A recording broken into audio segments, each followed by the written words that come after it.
magdasal, kaya dasalin natin ang Ginoong Maria, na pupuno ng grasya, ang Panginoon Diyos ay sumasa iyo. Bukod ka, pinagpala sa babae na pinagpala ng mga iyong anak si Jesus. Santa Maria, Ina ng Diyos, ipanalangin mo makasalanan, ngayon at ang pamamatay. Sambitin niyo rin ang sasambitin kong panalangin. Ama namin mapagmahal, amin ay pinag-iwang ang sakramento na nagbibigay ng iyong buhay at dangal. Habang panahon kami diniwan sa iyo, dahil sa lahat ng iyong awa at biyaya. Pagdabati ko kami bilang mga magulang, ninong at ina, ay manatiling matapat sa aming mga ipinangako sa Kanya.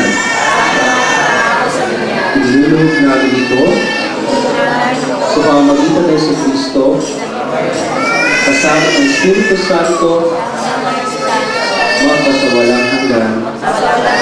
Amen. Mga ninong, kumuha kayo ng isang kapartner na ninang, kaya magpagpalit kayo ng kanila sa isang ninang na mapipili nito. Okay? Palitan ka na nila.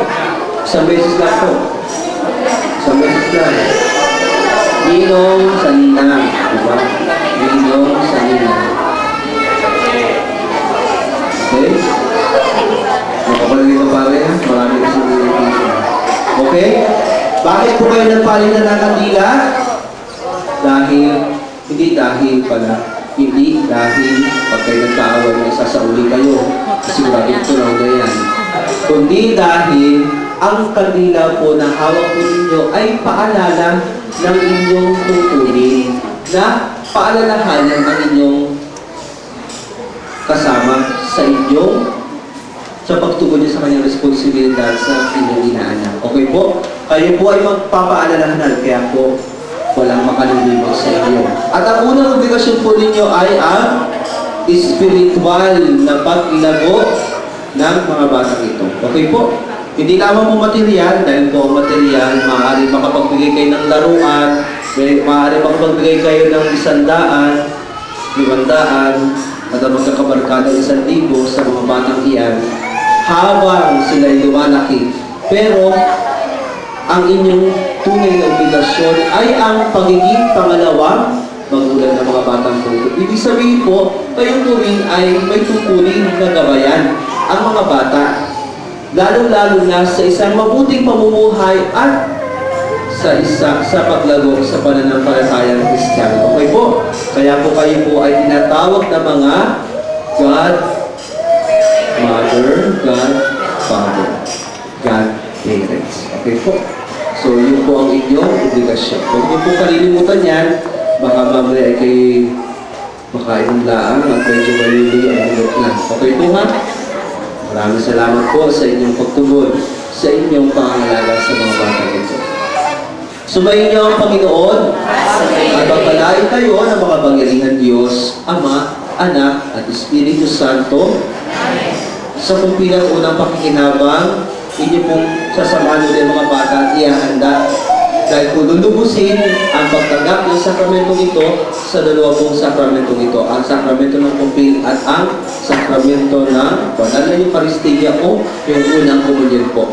Dito po nakukumpleto ang tinatawag natin Sacraments of Initiation sa ating simbahang Katolika. Kaya po, kayo po bilang mga ninong at ninang, mga magulang, ng mga batang ito ay ihahanda mga bata upang tagapin ang mga sakramentong banal. Umayo kayong taglay ang kapayapaan at pag-ibig ng Diyos. Palakpakan po natin ang mga bata. At maraming salamat po sa inyo lahat. Ibibigay ko ng katikista ang certificate, ang baptismal certificate. Paalala lamang po, mga magulang, pakicheck po ng spelling. You must be meticulous.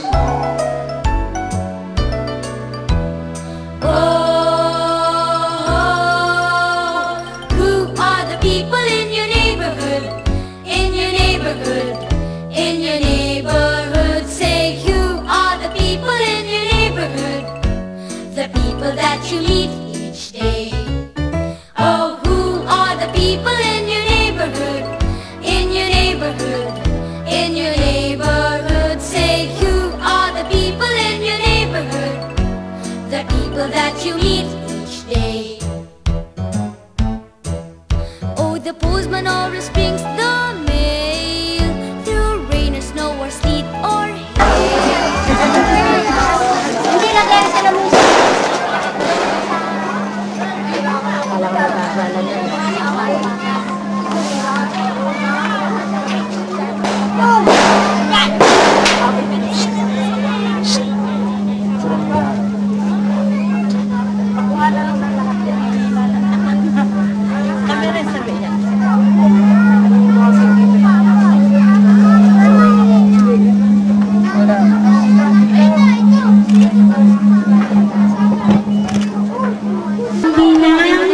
Hinihintay na po dito.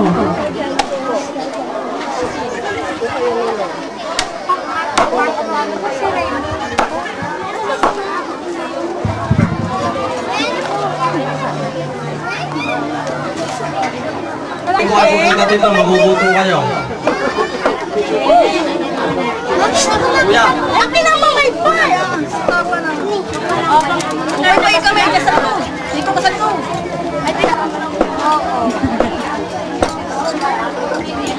Ipay-payan mo. Ano yan? Kaya nagbibigyan. Hi!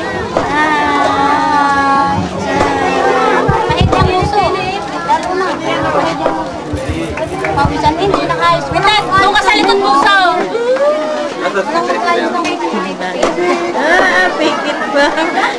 Pikit ba? Pikit niya ito, pikit na. Pikit na yung marayang na.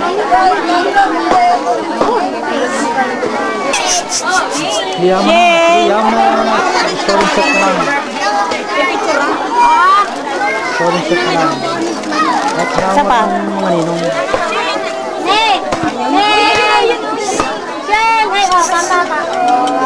Tingin na dito.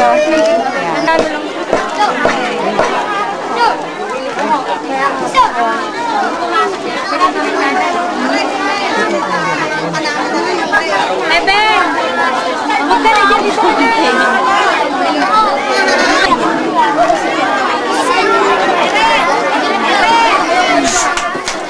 Ate Amy! Bili ka! Ba't ano?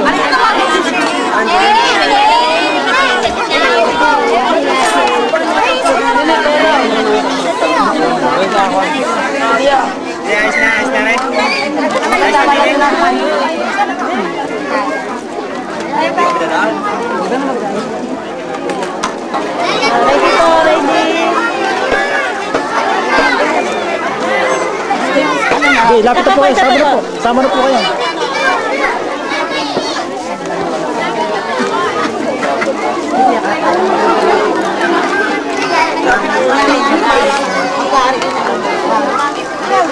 Unahin mo na.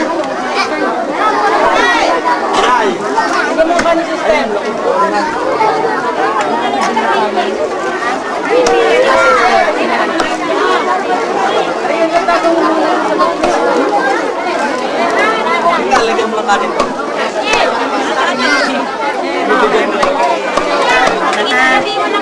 Opo, kanin na lang po ang kulang sa kanila. Kasi may kulang na po eh. Kanin.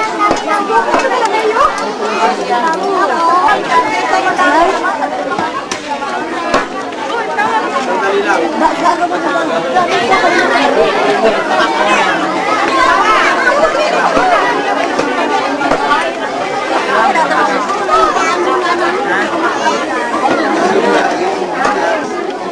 Kuya kami. Natin na. Oo nga po kami.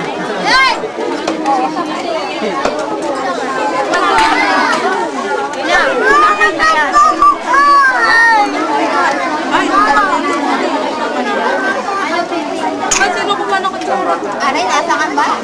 Binibili ba? Wala kayo sa abroad. Wala sa abroad. Dadali niya sa abroad. Dadali niya sa atin muna. Dadali niya muna. Dating kami alas 12 na. Tingnan